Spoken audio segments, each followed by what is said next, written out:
성령으로 잉태하사 동정녀 마리아에게 나시고 네 여러분, 오늘 우리가 함께 살피게 될 이 고백은 예수님의 탄생에 관한 우리의 믿음을 고백하는 신조입니다. 바로 예수님의 성육신의 특징을 고백하게 되는데요, 우리 지금 바로 함께 살펴보도록 하겠습니다. 여러분, 생각해보면 예수님은 세상의 첫 아담보다도 더 인간답게 이 세상에 오셨던 것을 알 수가 있습니다. 최초 인간이었던 아담은 하나님께서 천지를 창조하신 후에 가장 먼저 하나님의 형상대로 지음을 받아 이 땅을 밟았던 인간이었는데요, 그는 하나님께서 친히 흙으로 빚으사 생기를 불어넣으심으로 사람이 되었습니다. 그런데 그는 처음부터 어떤 모습이었습니까? 성인의 모습으로 이 세상에 존재했죠. 물론 그가 독처하는 것이 좋지 않아서 함께 지어졌던 첫 여인이었던 하와도 성인의 모습으로 세상에 지어졌습니다. 그러나 사실 그 두 사람을 제외하고서는 이 모든 인간이 생육하고 번성하라는 하나님의 명령과 창조의 질서에 따라서 한 남자와 한 여자의 사랑을 통해서 생명이 잉태되고, 그렇게 모두가 엄마 뱃속에서 아기의 모습으로 태어나게 되죠. 그런데 누구도 그와 같이 태어났다는 것입니까? 바로 예수님도 그렇게 여자의 뱃속에 잉태되어 모든 생명의 탄생과 같이 세상의 모든 사람들과 같이 아기의 모습으로 태어나셨다는 것입니다.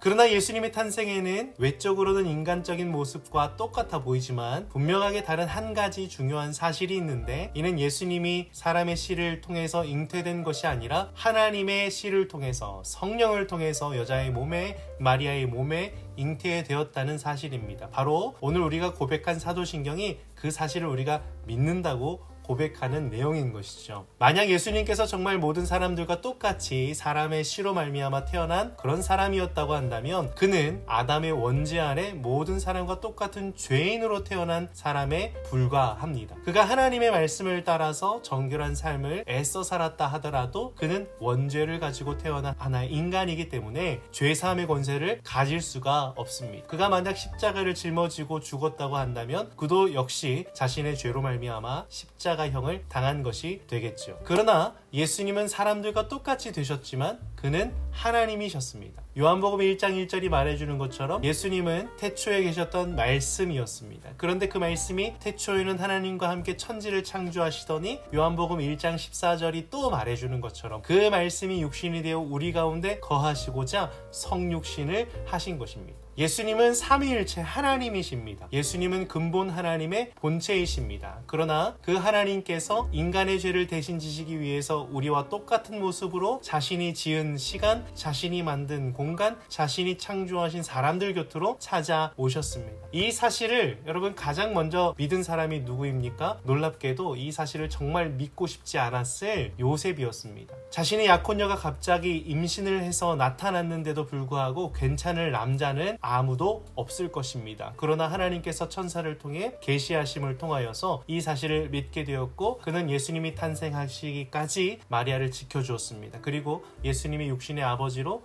건축자의 기술을 가르치고 또 그의 성장을 도왔습니다. 또 예수님이 탄생한 이후에 주의 나타나심을 기다리던 많은 사람들이 예수님께서 주의 영광 가운데 태어나신 아기라는 사실을 고백하며 찬송하기도 했습니다. 그리고 예수님의 공생애와 십자가 사랑을 지켜보았던 목격자들, 수많은 주님의 제자들은 예수님께서 성령으로 잉태됨과 동정녀 마리아의 몸에서 태어나신 사실을 믿고 그 복음을 강력하게 전하는 사람들이 되었습니다. 여러분, 우리가 고백하는 이 성령의 잉태와 동정녀의 탄생은 그저 신화가 아닙니다. 예수님의 하나님 되심과 그 하나님께서 자기를 완전히 비워 자신의 피조물들과 같이 되시고, 또 그리고 그토록 피조물들인 우리를 사랑하신 은혜임을 역사 가운데 나타내신 사실인 것이죠. 그러니 우리의 고백은 그분의 철저히 낮아지심, 그분의 한없고 끝없는 사랑임을 우리가 고백하게 되는 것입니다. 사랑하는 여러분, 이 은혜가 오늘 저와 여러분의 삶에도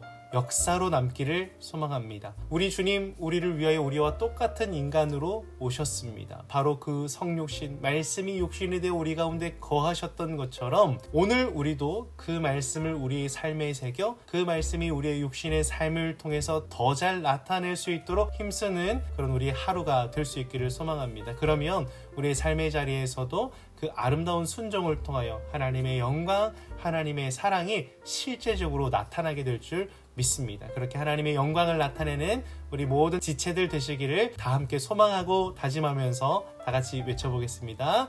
보라, 새 것이 되었도다.